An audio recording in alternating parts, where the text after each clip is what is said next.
Amen, alléluia, Jésus. Il n'y a pas d'autre nom qui a été donné parmi les hommes, parmi lesquels nous puissions être sauvés. Et ce nom, c'est Jésus. Amen. Amen. On va laisser les enfants à la garderie. Merci à tous ceux et celles qui gardent les enfants. Donc, si les enfants veulent monter, et on va laisser la place à Daniel qui va nous apporter la parole. Amen.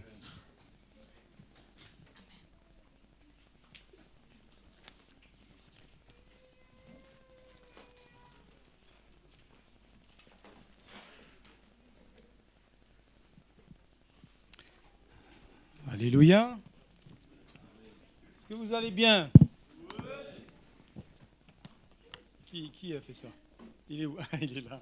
Je savais que c'était toi. Bien. Pardon. Je m'excuse par avance. Je m'excuse par avance pour ce que je vais vous dire ce matin. Vous savez, quand on vient devant et quand on nous dit, bon, ben, maintenant, dimanche prochain ou dimanche d'après ou une date précise, tu vas prêcher, ok, c'est bon, on y va. Puis on pense à des sujets. J'avais un sujet et Dieu me dit non, tu pars sur autre chose. Je dis non, pas celui-là, Seigneur. Je ne veux pas dire ça. Je ne veux vraiment pas dire ça. Donne-moi un autre sujet, mais pas ça, s'il te plaît. Non, on fait ce que Dieu nous demande. Donc c'est pour ça que je vous dis pardon déjà. Pas moi qui le dis, mais c'est la parole de Dieu qui le dit. Et je pense que ce matin, ça ne sera pas une prédication, ça sera plus un constat des faits, un constat des choses. Si vous voulez bien, je veux juste remettre cette matinée, cette fin de matinée dans les mains du Seigneur. Vous voulez juste fermer les yeux avec moi. Père, ce matin, tu es notre Dieu comme tous les jours de notre vie, Seigneur. Et nous voulons simplement nous humilier devant ta présence et faire ce que tu nous demandes de faire, Seigneur. Merci de nous équiper ce matin, d'ouvrir notre intelligence, de comprendre ce que tu veux de nos vies, Seigneur. Et je te prie dans le nom de Jésus, que tout voile puisse tomber de nos yeux, Seigneur, afin que nous puissions voir ta splendeur et ta gloire. Père, ce matin, que ton nom soit glorifié. Amen. J'ai intitulé le nom de ma prédication « Qui suis-je » ? Qui suis-je ? Alors je me suis aperçu depuis un certain temps, depuis qu'on fréquente les églises, depuis qu'on fréquente les chrétiens, on se suis rendu compte que certains chrétiens ne savent plus qui ils sont, ne savent plus leur identité, ne savent plus le statut que Dieu, Jésus, leur a donné. Ils ne savent plus. Alors, constatant ça, je me suis dit, je vais faire un examen de conscience de ma propre vie. Je vais me regarder moi-même. À l'image de ce verset qui dit, dans 2 Corinthiens 13,5, si tu veux bien l'afficher, s'il te plaît. Examinez-vous vous-même pour savoir si vous êtes dans la foi. Éprouvez-vous vous-même. Ne reconnaissez-vous pas que Jésus-Christ est en vous? Examinez-vous vous-même. Donc c'est ce que j'ai fait. Et j'ai commencé à faire une liste dans ma vie. J'ai commencé à regarder ce que j'étais réellement. Et je me suis mis à chercher au plus profond de moi-même, de l'homme que je suis, et au plus profond de moi-même, de l'homme de Dieu que je suis. J'ai fait un constat des choses. Et je me suis dit, mais au final, je n'ai pas grand-chose de différent entre ce que je suis, ce que vous voyez, et ce que j'ai à l'intérieur de moi-même. Sans aucune gloire, parce que je suis loin d'être parfait. Et il suffit de demander à ma famille, je suis loin d'être parfait. Mais je me dis, je sais qui je suis. En Christ, je sais qui je suis. Puisque ma vie de tous les jours est quasiment en parallèle avec ma vie de l'esprit. Je suis en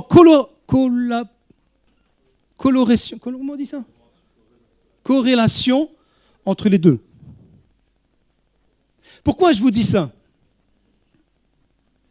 Parce que j'ai le constat des choses que beaucoup de chrétiens ne sont plus ce qu'ils sont et ne sont pas ce qu'ils disent être. C'est terrible. Moi, je suis en Christ. Je le sais parce que c'est moi-même. Et je ne suis pas en train de me vanter ou dire « Waouh, Daniel, il parle de lui ». Non, je sais ce que je suis. Mais qui sommes-nous réellement ? À la lumière de ce verset, le Seigneur nous demande de nous examiner nous-mêmes. Le psaume 26, au verset 2, nous dit « Sonde-moi, Éternel, éprouve-moi, et fais passer au creuset mes reins et mon cœur. » Alors, un véritable chrétien, c'est quoi ? Cette semaine, j'ai reçu un message en WhatsApp. Je pense que beaucoup l'ont peut-être dû le recevoir aussi. Et il disait, un chrétien, ce n'est pas seulement un croyant pardonné, mais c'est aussi un disciple de Jésus, c'est-à-dire une personne qui renonce à sa propre vie pour faire la volonté du Seigneur. Et du coup, je me suis posé encore une fois la question, est-ce que je suis un véritable chrétien ? Est-ce que je suis un véritable enfant de Dieu ? Est-ce que je suis en coloration ? Comment tu as dit ? Colération, j'arrive pas à le dire. Est-ce que je suis en parallèle avec ma vie spirituelle et ma vie matérielle ? Est-ce que je suis un véritable chrétien ? Est-ce que je marche, comme dit la Bible, dans ce sentier étroit qui mène à une porte étroite pour arriver au paradis ? Ou est-ce que je suis ce chrétien qui marche dans cette voie large, avec cette porte large qui mène à la perdition ?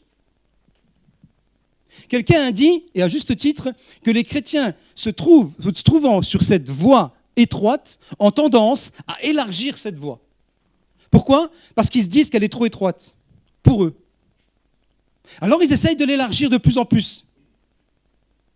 Et malheureusement, je crois que beaucoup de chrétiens viennent à l'église par habitude. Et ne viennent plus à l'église pour ce qu'ils sont et pour le statut que Christ leur a donné. Je crois que beaucoup de nos enfants viennent à l'église parce que nous sommes habitués à les voir à venir à l'église. Parce que nous venons à l'église, alors ils viennent à l'église. Je crois que beaucoup de personnes viennent à l'église par habitude et ont perdu ce que Christ leur a donné.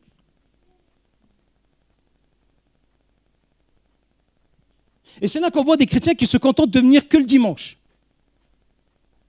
Parce que ça leur suffit largement de venir le dimanche. Je suis un chrétien du dimanche et un vrai chrétien du dimanche. Et puis tout le reste de la semaine, je prie. Tout le reste de la semaine, je loue le Seigneur, je rends visite aux gens, j'encourage les autres. Mais moi, je dis ouvertement, si tu fais ça, amen, c'est bien. Continue à le faire. Mais pardonnez-moi, je doute à quelque part. Je doute parce que si nous faisons ça toute la semaine, le dimanche matin, quand je suis ici dans la maison du Seigneur, je suis un chrétien rempli de feu, rempli d'esprit. Et je commence à louer mon Dieu avec mon cœur. Parce que ce que je vis dans la semaine, je le rapporte le dimanche matin comme une offrande et un sacrifice à mon Dieu. Donc pardonnez-moi d'en douter. Je lis ma Bible le soir, effectivement. Mais je lis 2 versets et je suis fatigué, je m'endors. Je prie tous les jours. Je prie le matin quand je me lève, je prie à midi quand je mange, je prie le soir quand je mange et je prie le soir quand je vais me coucher. Je prie.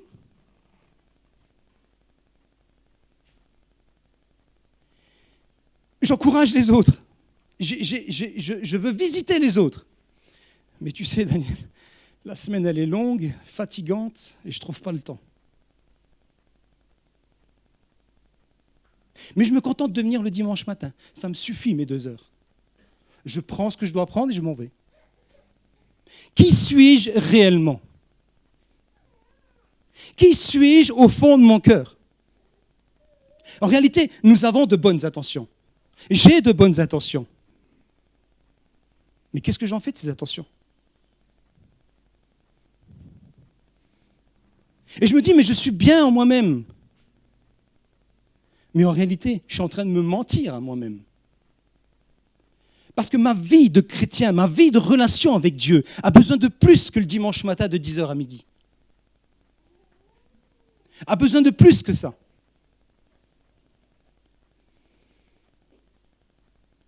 Mais aujourd'hui, il y a un mouvement qui est en train de se lever, et ça, je dois avertir, il y a un mouvement qui est en train de se lever et qui dit, de toute façon, pourquoi tu viens le dimanche à l'église, ça ne sert à rien. L'église, c'est toi. Tu n'as pas besoin de venir à l'église. Mais si c'est moi l'église, c'est toi l'église. Et si on me dit de venir à l'église, c'est rien. Ça ne sert à rien. C'est que moi, je ne sers à rien puisque je suis l'église.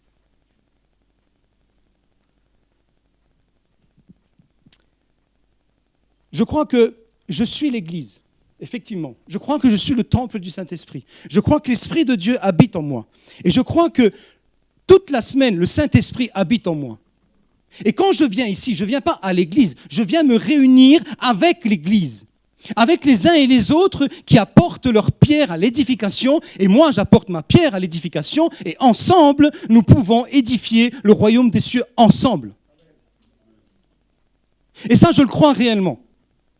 Qu'ensemble, quand il y a une communauté de chrétiens qui se met ensemble, il se passe des choses merveilleuses. Nous connaissons un chant qui dit, quand l'Église, nous, vous, moi, quand l'Église chante et loue le nom de Jésus, il se passe des choses merveilleuses au milieu de son peuple. Parce que nous sommes l'Église. Donc je me dis que ceux qui annoncent ça, ceux qui disent que ça ne sert à rien de venir à l'Église, pourquoi ils disent ça ?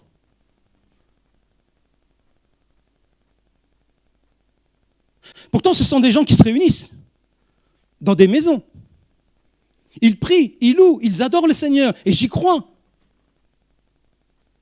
Mais pardonnez-moi, ils sont en train de faire la même chose que nous, on est en train de faire ici. Sauf que sur le bâtiment, c'est marqué Église. C'est exactement la même chose. Alors je me suis posé la question, mais pourquoi ces gens-là vont sur ce chemin-là ? Je me suis dit peut-être que, en réalité, ce sont des personnes qui ont un cœur honnête, mais qui sont frustrés de l'Église, qui sont frustrés des gens et des frères et des sœurs qui ne vivent rien la semaine et qui n'ont rien de chrétien et à qui peut-être ils sont frustrés. Ou peut-être qu'ils se sont adressés parce qu'ils avaient quelque chose de la part du Seigneur et ils se sont adressés à des serviteurs qui peut-être eux-mêmes ne sont même plus sous l'onction de Dieu et ont été frustrés par ces gens-là. Et on les a reniés. Alors ils se sont dit, tiens, on va monter un mouvement qui est comme celui-là parce que l'Église, c'est pas bien. Ou peut-être que réellement, ce sont des gens qui ont un cœur tordu et qui sont inspirés par le diable en bougeant ce que Christ a établi. La communauté des chrétiens. Parce que dans la Bible, sinon on ne trouverait pas Jacques, pasteur de l'église de Jérusalem. Je vous rappelle juste une chose, Éphésiens, je veux juste le verset, Éphésiens 4.1, il nous dit quoi ? Éphésiens 4.1, verset... Pardon, 4.11, excuse-moi, 4.11. 4.11, pardon, excuse-moi. Et il a donné les uns comme apôtres, les autres comme prophètes, les autres comme évangélistes, les autres comme pasteurs et docteurs. La suite. Le 12. Pour le perfectionnement des saints en vue de l'œuvre du ministère de l'édification du corps de Christ. C'est Dieu qui donne les ministères pour l'édification de l'Église, des uns et des autres. C'est Dieu qui donne. Mais beaucoup de gens, parce qu'ils ne vivent pas la communion avec le Saint-Esprit, veulent s'adapter des places qui ne sont pas les leurs. Et veulent aller dans des endroits où Dieu ne leur place pas. Et on arrive à des frustrations dans l'Église. Mais c'est Dieu qui dit et qui ordonne et qui donne à l'Église les ministères. Chaque ministère, c'est Dieu qui le donne. Alors oui, j'en suis conscient. Il y a des ministères qui ne sont pas donnés de Dieu et qui ont pris des places et qui détruisent les églises. Parce qu'ils se prononcent pasteurs, ils se prononcent évangélistes, ils se prononcent docteurs, ils se prononcent prophètes, ils se prononcent tout ce qu'ils veulent. Mais ils n'ont plus le fruit de l'esprit en eux. Mais si je me base par rapport à ce verset, et je crois que c'est Dieu qui donne à l'Église des ministères, sous l'onction de Dieu. Ce n'est pas n'importe qui s'invente ministre de culte. C'est pas parce que moi j'ai envie de venir devant, parce que je parle bien ou parce que je conduis bien les choses que je veux faire. Des talents humains, on en a tous. Mais est-ce que c'est Dieu qui t'appelle réellement à faire ce que tu fais? Si c'est Dieu, alors dis-toi une chose. Ne sois pas frustré si on ne te donne pas la place que tu as besoin. Parce que si Dieu t'a oint et t'a établi ministre, et t'a donné un ministère, à un moment donné, Dieu établit sa parole parce qu'il ne ment pas. Donc ça ne sert à rien d'être frustré. Ça ne sert à rien de dire, je vais bouger des pieds et des mains et je vais faire mon truc à moi. Si je ne me trompe pas, c'est Saul, dans la parole de Dieu, a fait quelque chose en attendant, parce qu'il devait faire un sacrifice, il devait attendre le grand sacrificateur, je me souviens, Élie, je crois que c'était Samuel, pour faire un sacrifice. Mais Samuel ne venait pas. Il attendait, mais il ne venait pas. Alors il a dit, je vais le faire moi-même. On a vu le résultat. Si tu es loin de Dieu, si tu as quelque chose de Dieu, ne sois pas frustré. Ne monte pas ton truc toi-même. Attends la puissance du Saint-Esprit qui va te toucher et à un moment donné, il va libérer quelque chose. Il va libérer quelque chose.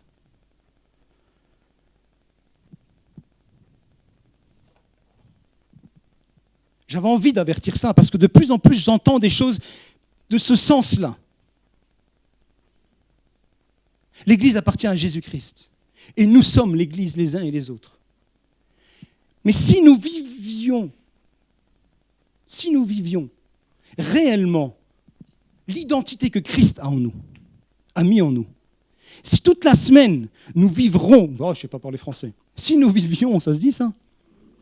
Si nous vivions les choses de Dieu, si nous vivions la prière, si nous vivions la communion fraternelle, je pense qu'il n'y aurait pas de frustrés dans l'Église. Si nous nous édifierons les uns et les autres, je pense qu'il n'y aurait pas de frustrés dans l'Église.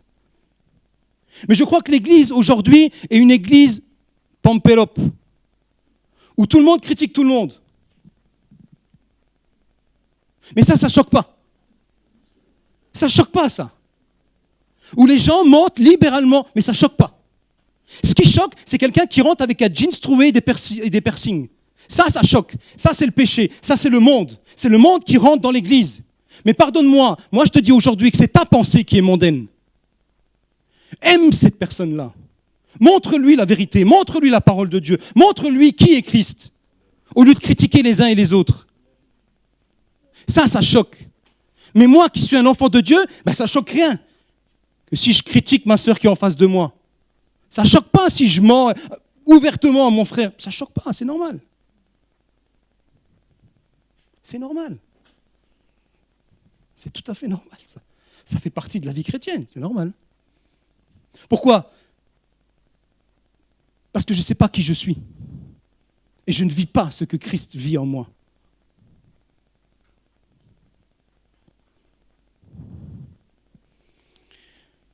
Deuxième point, ce matin, je ne vais pas si vite là-dessus, mon deuxième point, c'est, samedi dernier, nous sommes allés à un mariage avec ma famille, et nous avons assisté à une cérémonie laïque. Je ne savais pas c'était quoi, donc j'avais hâte de savoir en fait c'était quoi. Cérémonie laïque, j'en avais entendu parler, je voulais savoir vraiment c'était quoi. Et en fait, j'ai fait le constat des choses, c'est que la cérémonie laïque, c'est un parallèle de la cérémonie religieuse, sauf qu'il n'y a pas Dieu. Donc il y a les gens qui sont assis, il y a une belle allée, il y a une personne qui est devant, le papa de la mariée avance avec la mariée, la maman du marié avance avec la mariée, avec le marié. C'est vraiment comme l'Église fait. La seule différence, c'est comme je l'ai dit, il n'y a pas Dieu.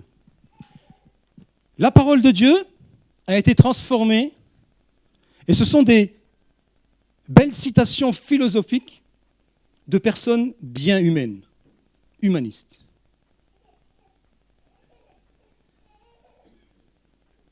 J'avais marqué encore quoi? La divinité de Dieu, elle a changé par la divinité de l'homme. Tout a changé. On prend Dieu, mais on le sort. Tout est centré sur l'être humain, sur l'homme, sur ce que je suis réellement. Les promesses que les mariés se font ne sont plus fondées sur la parole de Dieu, ne sont plus basées sur la parole de Dieu. Mais là, en l'occurrence, elles étaient basées sur une bouteille de vin. Donc ils ont mis leurs promesses dans un coffret avec une bouteille de vin. Et ils l'ont scellé. Ils ont mis leur confiance dans une bouteille de vin. Pas mal.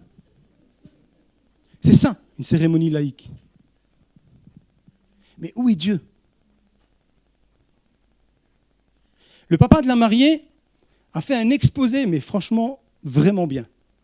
Humainement parlant, c'était vraiment bien. Il a exposé et il a parlé sur le chiffre 3. Il a parlé de l'âge des mariés, la relation père-mère et il avait une fille. C'était bien, franchement c'était bien. Et là, il y a Dieu qui m'interpelle et qui me dit, tu sais Daniel, l'Église, elle est exactement comme ça. Pourquoi, Seigneur, elle est comme ça?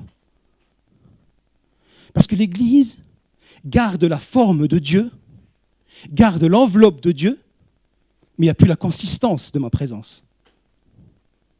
Il n'y a plus rien de moi. On est d'accord pour venir à l'église, on est d'accord pour bien s'habiller, on est d'accord pour vivre des choses ensemble. Mais on n'est plus d'accord quand le Seigneur te dit « fais ceci, écoute ce que je te dis, va dans cette direction-là ». Non, Seigneur, je suis d'accord à une certaine condition. Tu vois le cercle là, ça c'est ma vie privée, tu ne rentres pas. Tout ce qui est autour, il n'y a pas de problème, mais dans ma vie privée, tu ne rentres pas. On n'est plus d'accord de s'engager. Je vous rappelle que quand on chante des chants, là, la plupart du temps, c'est « je veux te ressembler, Seigneur ». Je veux vivre un fond avec toi, Seigneur. Je veux vivre quelque chose de merveilleux avec toi, Seigneur. Mais en réalité, je ne vis rien. C'est une utopie, un mensonge. Je ne vis absolument plus rien. J'ai l'enveloppe, mais je n'ai plus le consistant. Qui suis-je réellement? Qui suis-je au fond de mon cœur pour dire « je suis un chrétien » ? Est-ce que honnêtement, sincèrement, est-ce que nous nous examinons nous-mêmes? Est-ce que honnêtement, nous pouvons dire « Seigneur, je suis un vrai chrétien » ? Parce que la plupart des gens qui ont que cette enveloppe et n'ont plus le contenu, ce sont des gens qui critiquent parce que Dieu ne leur accorde pas ce qu'ils veulent. Et quand ils prient, ils ne comprennent pas pourquoi Dieu n'intervient pas. Ils veulent la bénédiction de Dieu, mais ils ne comprennent pas pourquoi Dieu n'intervient pas. Vous croyez que Dieu intervient? Manu, c'est ce que tu disais mardi, si je ne me trompe pas. Ce n'est pas un jackpot, le Seigneur. Je mets une pièce et je l'ai besoin, j'en mets pas, j'en ai pas besoin. Mais nous, c'est ce que nous faisons aujourd'hui. Nous faisons de Dieu un jackpot. Et sérieusement, qu'est-ce qu'on vit la semaine? Qu'est-ce qu'on vit la semaine? Qui sommes-nous réellement? Suis-je un véritable enfant de Dieu? Suis-je véritablement ce que je suis dit, ce que je dis être? Ou ce que je... Il y avait une citation que Manu a dit une fois, et elle m'est restée dans la tête, c'est « Avant d'être, avant de paraître, il faut que je sois. » Il faut que je sois un véritable enfant de Dieu. Il faut que je passe du temps avec mon Seigneur. Il faut que je passe du temps en communion avec mon Dieu pour être qui je dois être. Mais je ne peux pas prétendre être quelqu'un d'autre. Dans cette situation de mariage, on a pris Dieu, lui qui est le créateur du mariage, lui qui est le fondateur du mariage, lui qui unit les couples. On l'a pris, on l'a mis dehors. Et aujourd'hui, l'Église fait pareil. Parce que je veux être chrétien, mais je veux fonctionner comme ma pensée. Je veux apporter ma pensée. Je veux apporter ce que je crois. Ce n'est plus ce livre-là qui m'intéresse. Parce que ce livre-là,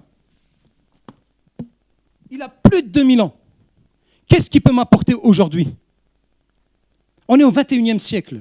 21e siècle. On doit vivre avec notre temps. Non? Oui, on doit vivre avec notre temps. Et je suis pour vivre avec mon temps, pardon.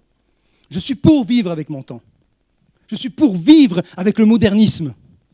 Je suis pour vivre avec toutes les choses que le monde moderne nous apporte. Mais pas à n'importe quel prix.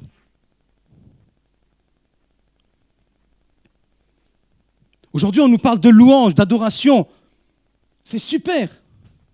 On nous parle de modernisme, on nous parle de changer les choses dans la louange. Je ne suis pas contre, au contraire. Je suis pour changer les choses. Je suis pour moderniser. Je suis pour quelque chose de bon. Mais à quel prix? À quel prix? Et le temple que je suis, le temple du Saint-Esprit qui habite en moi, je fais un temple de compromis. Pourquoi? Parce que je me laisse emporter par tout vague de doctrine, nous dit la parole de Dieu. Et je crois en n'importe quoi. Parce que je ne vis pas ce que je dois être. Je ne suis plus cet homme de Dieu qui a l'étiquette du Saint-Esprit en nous. Ce n'est plus l'Esprit de Dieu qui me fait vivre. C'est simplement mes pensées à moi, mes pensées humaines. Ce livre ne change pas. Il a été donné par Dieu pour des générations passées, pour aujourd'hui, et il sera là encore demain. Parce que ce livre est rempli de la puissance du Saint-Esprit. Parce que ce livre transforme les cœurs encore aujourd'hui. Ce n'est pas la louange qui transforme les cœurs. La louange est pour adoucir les mœurs et pour adorer le Seigneur. La louange, elle est faite pour, ensemble, nous puissions vivre une communion avec le Saint-Esprit, avec Jésus, et lui rendre l'honneur et la gloire. Mais ça, la parole de Dieu nous transforme et nous purifie. Si tu crois venir ici le dimanche matin parce que tu as une belle louange et que tu te moques de ce livre, tu n'as rien compris. J'ai rien compris. Qui suis-je réellement? Qui suis-je? C'est le papa de la mariée à marteler sur le chiffre 3. Le chiffre 3, pour ceux qui étudient tant soit peu la parole de Dieu, savent que le chiffre 3 est la perfection. Ce chiffre est un chiffre, et la Bible nous dit que les chiffres sont importants. Ce n'est pas n'importe quoi. Et le chiffre 3, c'est la perfection, c'est l'union, c'est la résurrection. C'est une nouvelle vie de ce que j'étais. Un passé et une nouvelle vie. C'est ça la résurrection. Et si je suis mort en Christ, si je suis mort de ma vieille nature et que je vis en Christ, alors je dois vivre en Christ. Je n'ai pas honte de l'évangile, nous dit la parole de Dieu. Je n'ai pas honte de dire ce que je suis, ce qui je suis. Parce que je suis un véritable enfant de Dieu, je n'ai honte de rien. Aujourd'hui, on apprend que dans les pays étrangers dans lesquels j'ai visité déjà, ils vivent quelque chose de puissant. Mais parce qu'ils vivent qui ils sont réellement. Aujourd'hui, on dit, l'église d'aujourd'hui, il n'y a rien qui bouge, quoi. Il n'y a rien qui bouge ici. Pourquoi? Alors que je fais quelques milliers de kilomètres de l'autre côté, ce n'est pas le même Dieu. Si, c'est le même Dieu.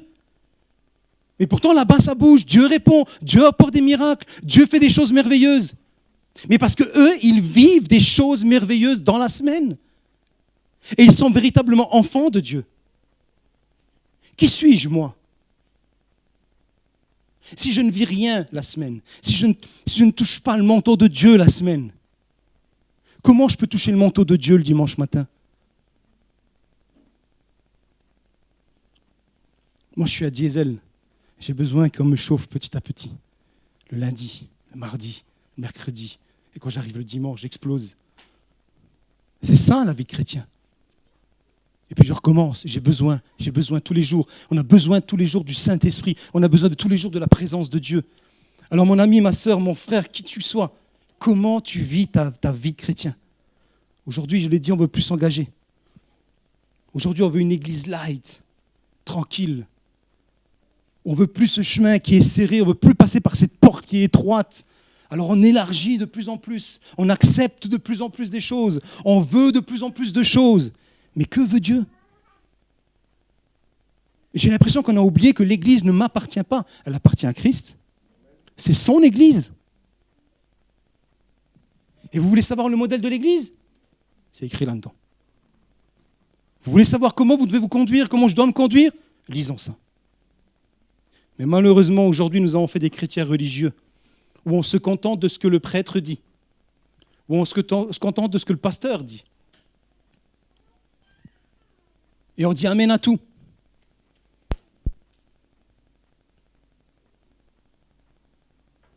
Puis des fois, on ne dit pas amen à tout. Des fois, on réfléchit. Oui, mais pourquoi il dit ça? Moi, ça ne m'intéresse pas ce qu'il dit. Moi, ce n'est pas ma pensée. Soyons honnêtes. Soyons sérieux 5 minutes. Honnêtement, si je m'examine moi-même, qui je suis réellement? Qui je suis réellement? Qui je suis réellement? Aujourd'hui, on veut nous faire croire que la prédication, il faut que ça reste 20 minutes. 20 minutes. Pas plus, parce que les scientifiques ont dit qu'au bout de 20 minutes, tu commences à t'endormir. Et au bout de 20 minutes, tu n'écoutes plus. J'étais à l'école, ça ne se voit pas, mais j'étais à l'école, de 8h à 17h le soir. Je me dis, j'ai écouté des profs plus que 20 minutes. Je ne suis pas mort. Mais pendant toute une période, ça m'a saoulé. Jusqu'à la 5e, ça m'a saoulé. Parce que je les écoutais plus que 20 minutes et ça m'endormissait, vraiment. Ça me passait au-dessus. Et je me dis, mais ils sont nuls, c'est vrai, ils parlent de trop, quoi. Ça ne m'apporte rien. Et à partir de la 5e, je ne sais pas ce qui s'est passé dans ma tête, je me suis transformé. Je dis, bon, maintenant, peut-être que j'étudie un petit peu. Donc, j'ai commencé à étudier un petit peu. Et à la 4e, j'avais exactement les mêmes profs que la 5e. Exactement les mêmes.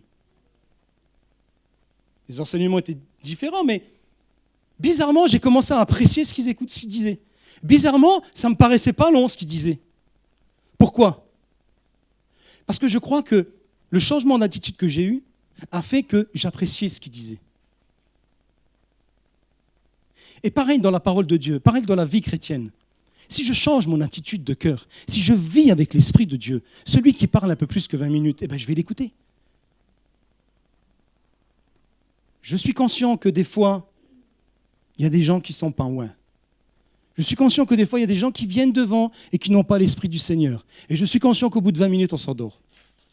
C'est vrai. Mais ce qui me fait mal au cœur, c'est quand les gens qui sont loin de Dieu et qui viennent de la part du Saint-Esprit donner un message de Dieu, même les 20 minutes là, ça fait trop. Même là, ça fait trop. Mais qui je suis réellement? Si je me base par rapport à ça, si je me base par rapport aux chrétiens que je vois dans les d'autres pays étrangers, ils écoutent la parole, ils mangent la parole, ils veulent que ça, de la parole, de la parole, de la parole. Mais nous, ce qu'on veut aujourd'hui, c'est la parole, mais un petit peu. Qui suis-je réellement?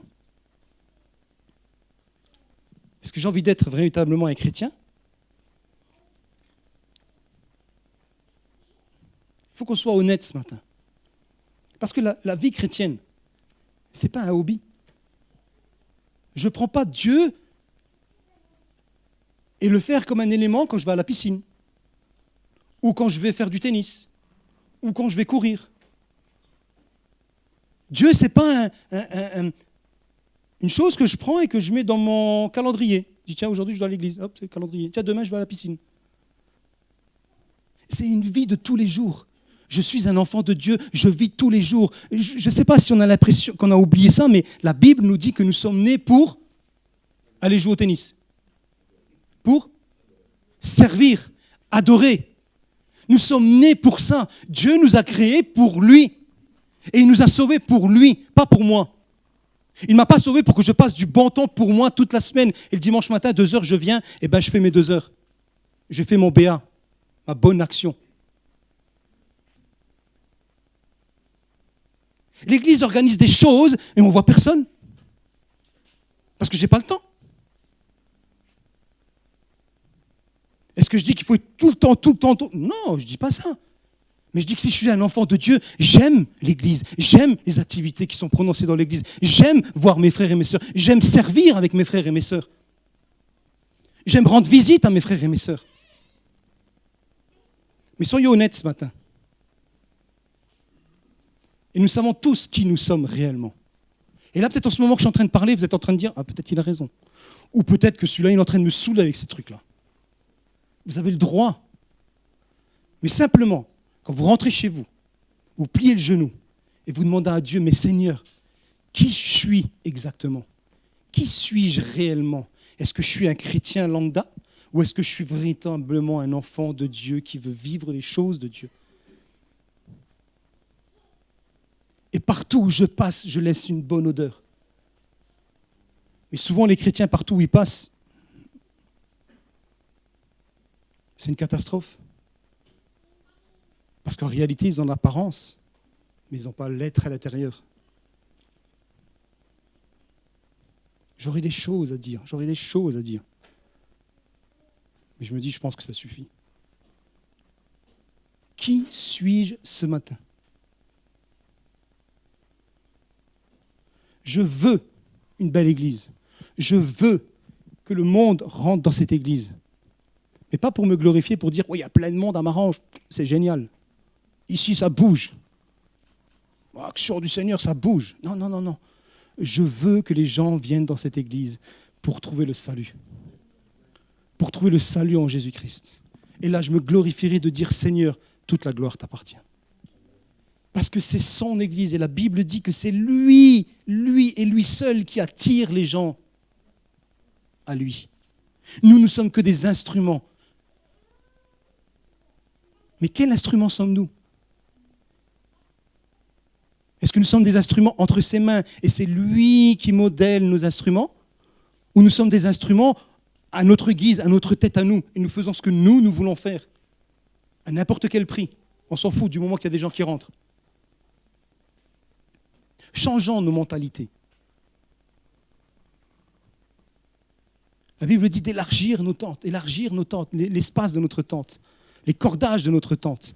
Pas pour remplir n'importe quoi et n'importe qui, pas pour faire ce qu'on a envie de faire, mais pour faire rentrer le plus possible la présence de Dieu dans notre vie, pour faire élargir la présence de Dieu dans ma vie, et dans ce que je suis réellement, et dans ce que je veux être réellement. Alors ce matin, je te pose une question. Qui veux-tu être réellement ? Est-ce que tu veux être ce chrétien qui vit comme tous les autres chrétiens et qui de toute façon, je me contente de ce que je me contente, ça me suffit largement ? Ou est-ce que je veux être cette personne qui brille autour des autres ? Est-ce que je veux être cette personne excellente autour de ce monde ? Ouais, là, il y a quelque chose qui a changé en toi. Mais pourquoi tu es comme ça ? Mais pourquoi tu parles comme ça ? C'est notre but. Et souvent, j'entends dire, oui, mais ça, Daniel, c'est réservé aux 5 ministères. Moi, je suis appelé à venir le dimanche, le mardi, le vendredi, tranquille, tu vois. Non. L'apôtre Paul nous dit qu'il nous a donné le ministère de réconciliation. C'est-à-dire que chacun d'entre nous, là, tous que nous sommes là, nous avons tous le même ministère. Hormis des 5 ministères que je parle que Dieu donne. Mais Dieu nous a donné à nous, à chacun d'entre nous, le ministère de réconciliation. C'est-à-dire que chacun d'entre nous, nous pouvons ouvrir notre bouche et par la puissance du Saint-Esprit, nous réconcilions les hommes avec Dieu. Ça, c'est ton travail. Ça, c'est mon travail.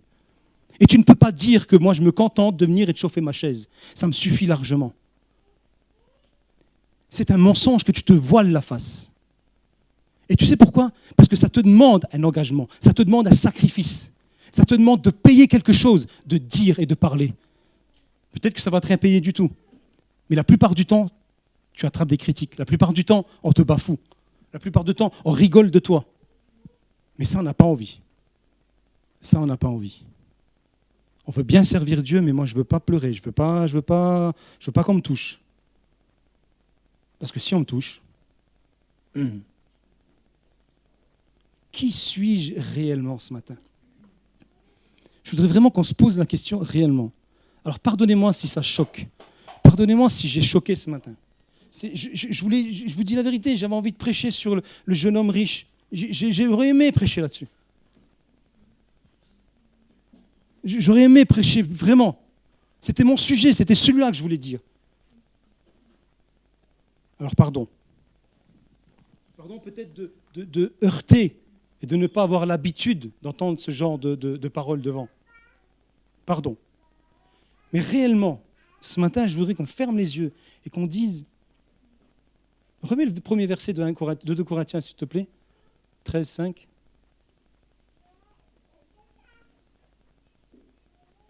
Premier verset. T'arrives plus? Il est là? Examinez-vous vous-même pour savoir si vous êtes dans la foi. Ce matin, je voudrais vraiment qu'on s'examine soi-même. Éprouvez-vous vous-même. Ne reconnaissez-vous pas que Christ est en vous? Si Christ est en moi, alors je veux le faire régner. Si Christ réellement est en moi, alors je veux le faire roi des rois de ma vie et dans tous les domaines de ma vie. C'est difficile parce que nous sommes humains. C'est difficile parce que notre chair est là. Mais si nous avons l'Esprit de Dieu qui vit en nous, et si nous nous contentons pas de venir que le dimanche, mais toute la semaine, nous avons cette communion avec le Saint-Esprit, avec Dieu, avec les chrétiens, je pense que Dieu, le Saint-Esprit, nous donnera cette faculté de vivre au-delà de nos forces. Je le crois sincèrement.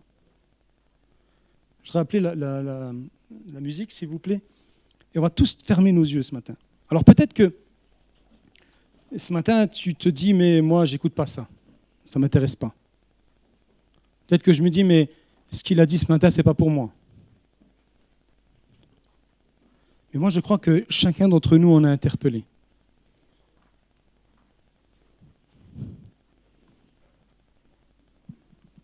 Et je me dis, mais Seigneur, je ne veux pas simplement une enveloppe de toi. Moi, je veux tout de toi. Je veux le contenant et je veux le contenu.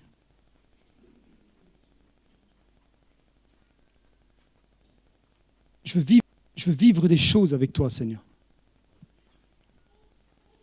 Et si je ne les ai pas vécues jusqu'à maintenant, c'est peut-être parce que je suis loin de toi. Parce que je ne vis pas ta présence. Alors je te demande pardon, Seigneur.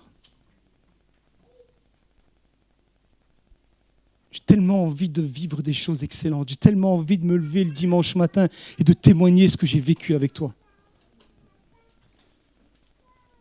Alors je te demande pardon, Saint-Esprit. Pardon de qui je suis jusqu'à maintenant. Et je te prie de tout mon cœur ce matin, de toutes mes forces, que si je suis comme ça, alors ramène-moi à toi. Fais-moi accrocher à toi. Et renouvelle mon identité au plus profond de mon cœur. Ce que tu as fait pour moi. Rappelle-moi que tu es mort pour moi tous les jours. Rappelle-moi du sacrifice que tu as fait pour moi tous les jours. Ça vaut plus le coup que de vivre ma propre vie. Aide-moi à être de plus en plus dans le chemin de la sanctification. C'est dur, Seigneur. C'est dur. Mais avec toi, je sais que je vais y arriver. Donne-moi cette force. Donne-moi cette conviction de qui je suis réellement au fond de mon cœur. Et que quand je fais un parallèle entre ce que je suis au fond de moi et ce que je montre, il n'y ait pas un fossé, mais que les deux courbes puissent se rapprocher le plus possible.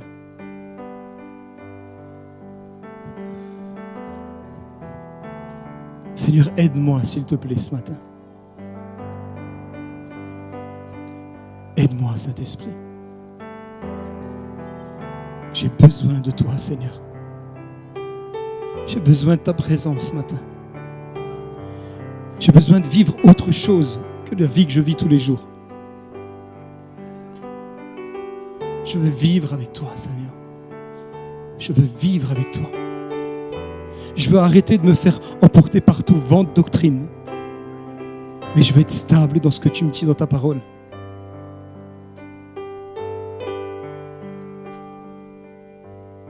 Seigneur, que ma pensée soit ta pensée.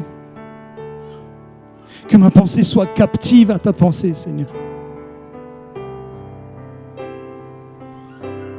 Que mon intelligence soit renouvelée, Saint-Esprit.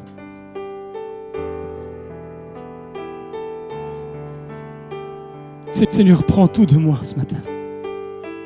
Âme, corps et esprit, je te donne tout, Seigneur. Toutes les parties de mon corps, de mon cœur, je te les donne, Saint-Esprit. Et viens purifier, viens passer ton feu, Seigneur, ce matin. Seigneur, je t'en supplie. J'ai besoin de toi, Seigneur. Alléluia.